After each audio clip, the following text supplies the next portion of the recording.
Welcome to Geek Fandom Media. I'm your host, Chris, and I cannot wait to talk about some of these interesting topics in today's video. We're going to be talking a little bit of Marvel and a little bit of DC. Now, you guys, it is the second weekend for Captain America Brave New World, and apparently, Friday's numbers have come in domestically, and there's an 82 or 87% drop from last Friday's domestic numbers. This is concerning. I don't see Brave New World crossing $500 million at the box office. I don't. I am a little worried for the future of Sam Wilson as Captain America. Do I think that Marvel Studios will greenlight a Captain America 5? It's a possibility. It's a possibility.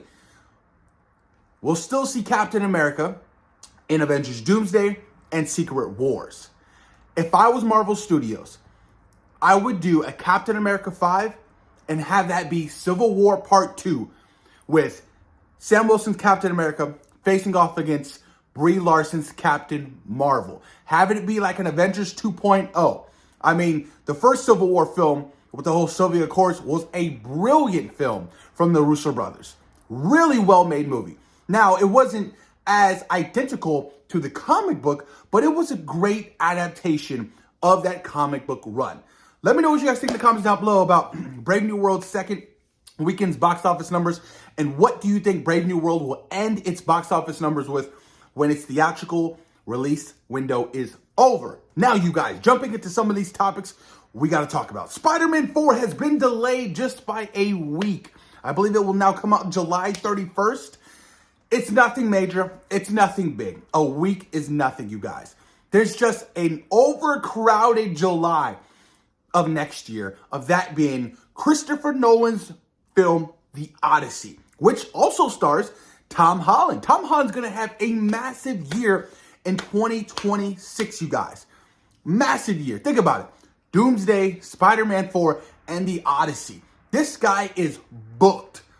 So I understand Marvel kind of wanting to get away from Christopher Nolan's films, because Nolan is obviously going to be taking up all of your IMAX theaters, and have a Spider-Man 4 film kind of, it's, look, not saying Spider-Man 4 won't perform at the box office. No Way Home was, Sony's highest grossing film of all time. Massive film. They've always made a huge profit with their Spider-Man films with partnering up with Marvel Studios. Homecoming, Far From Home, they have all made a lot of money. Spider-Man 4, no doubt in my mind, is going to make a lot of money. Spider-Man is just an overly popular character right now. Everybody loves Spider-Man. So, moving away from, The Odyssey, I think is a brilliant idea for Marvel Studios. Because like I said, Nolan's going to be controlling all of those IMAX screens for his film. It is going to be ginormous. There's so many people who are over the moon excited just for the cast alone for Nolan's film. It is going to be so damn big, you guys. I mean, look at Oppenheimer. It was a huge success. It won Nolan Best Director. He deserves all of his flowers. Oppenheimer is my favorite Christopher Nolan film. Yes, I put it above, Interstellar, and I put it above The Dark Knight. Oppenheimer was such a well-made film. So, no doubt in my mind, coming off of Oppenheimer, The Odyssey is going to make a lot of money. It's going to do so well at the box office. So, Spider-Man 4, you guys, has been delayed just a week. But, things could happen. There could be another potential delay. I know, some fans or, Grace Randolph believes that it should go towards the holidays, towards the end of the year, which I wouldn't be mad, because, you guys, we have so much stuff coming out in 2026 to hold us over. I would not be mad if Spider-Man 4 got delayed till the end of 2026. Now, moving on. The post-credit scene we have to discuss for Captain America Brave New World. Apparently, the director came out and he teased that he was alluding, Samuel Stearns, the leader, was alluding to, this is just so funny to me. He was alluding to the Illuminati. So, he wasn't talking about Kang or Dr. Doom. They're coming. I'm like, I did not get that at all. Why would he be the Illuminati? Yeah, the Illuminati showed up in Multiverse of Madness, but they all got murked off within 5 minutes by Wanda Maximoff, the Scarlet Witch. Just like that. So, is there another Illuminati that's forming into this multiverse thing that are going out? Dr. Doom's Illuminati. That's a potential. That's a potential idea. Doom could be, the head of the Illuminati.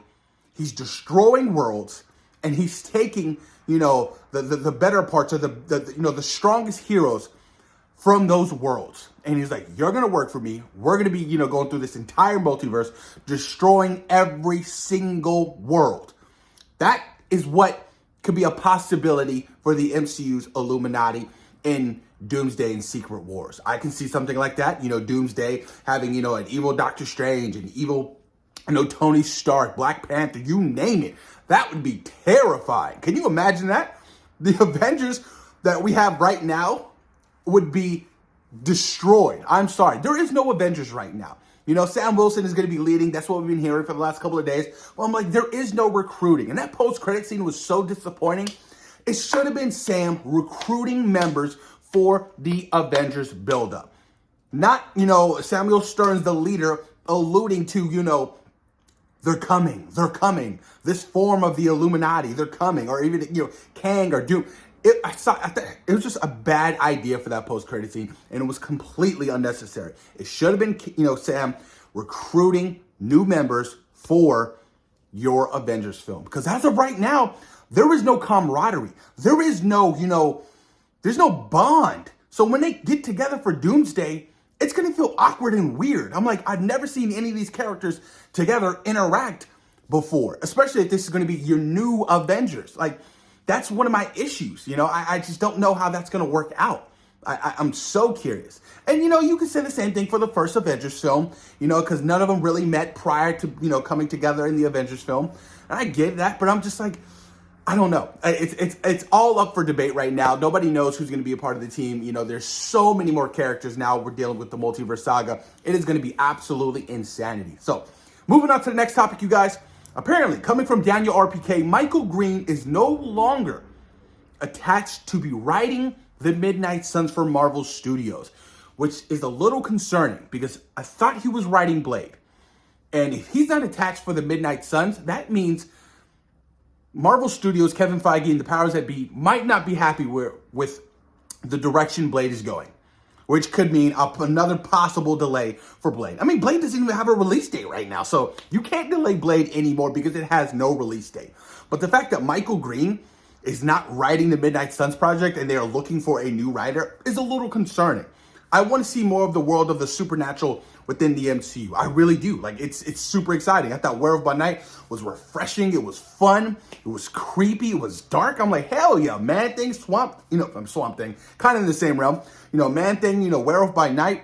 Also Bloodstone. I'm like, man, give me some more of these characters. Like, they're so fascinating. Give me Ghost Rider, Blade along there.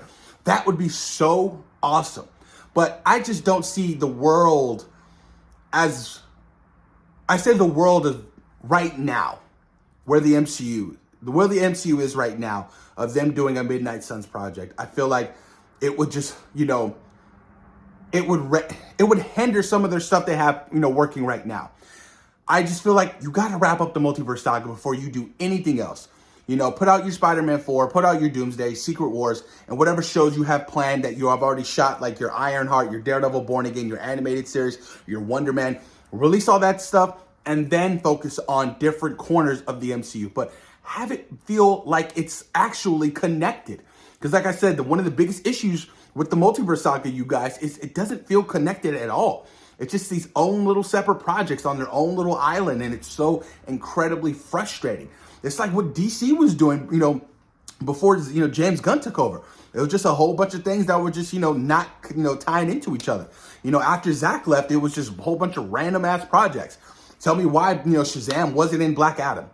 You know what I mean? It made no sense to me. So I'm really hoping, they find somebody for, the world or that particular corner in the MCU for these supernatural characters that, will take care of them, because what James Gunn did with the cosmic stuff in the Guardians of the Galaxy, Ryan Coogler's doing with Wakanda, the Russo brothers are doing with, the Avengers films.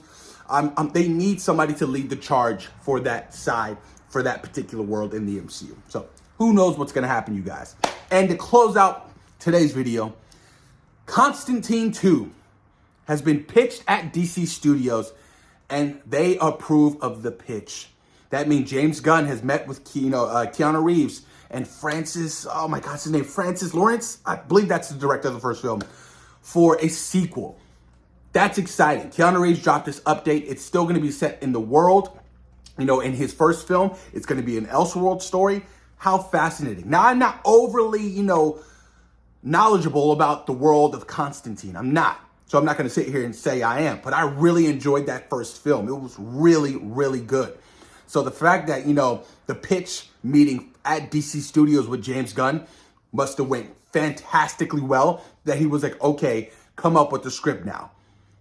Let's go ahead on Constantine 2 with Keanu Reeves. That is so exciting. I cannot wait to see what they have cooking up for a sequel to that film. Makes me want to go back and watch the first one. It's been quite some time since I've seen that first film. But, there are other characters in the Elseworld stories that they could potentially tie into Constantine 2, because I feel like back in the day, comic book films were big, but they weren't massive. Constantine, came out like 2005, 2006? Correct me if I'm wrong on that. But now that, they're exploring more deeper into the world of, comic book films, of that being Marvel and DC, they shouldn't be afraid of incorporating some of those characters from, the Constantine story to be in the sequel. That would be quite fascinating, you guys. But let me know what you guys think in the comments down below about today's topics and today's video. Thoughts and opinions.